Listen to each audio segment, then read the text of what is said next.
there's variations of it, but one variation I heard is that a professor of a university came to see a Zen master because he was very interested in all the stuff that he was doing and wanted to understand it. And so he said, okay, before we get into it, let's sit down and let's have some tea. Yeah. And so the Zen master starts pouring the tea, and he's looking at the university professor, and he's pouring the tea, and the cup's getting full up, and you can see the professor looking down at the cup. What's going on? This guy's a Zen master, and the cup's filling up, and he starts to overfill the cup, and it's pouring out of the top. And the professor's like, stop, stop. He said, the cup's already full up.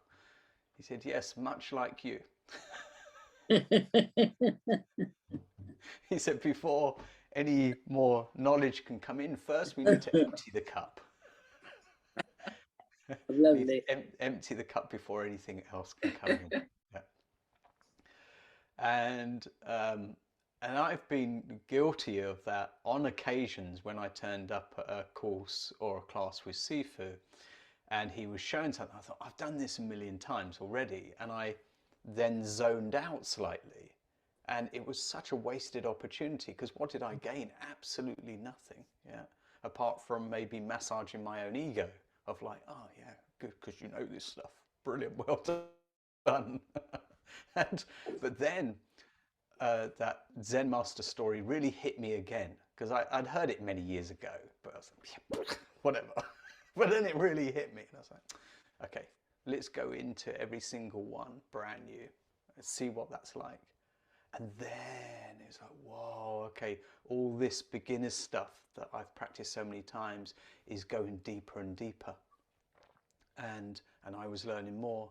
And then Sifu would say, well, the training is about spread and depth.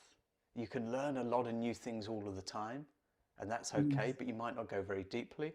Yeah. But you can also take one thing that you know really well and go really deep in your training, in your understanding. And that's when it becomes embodied as well.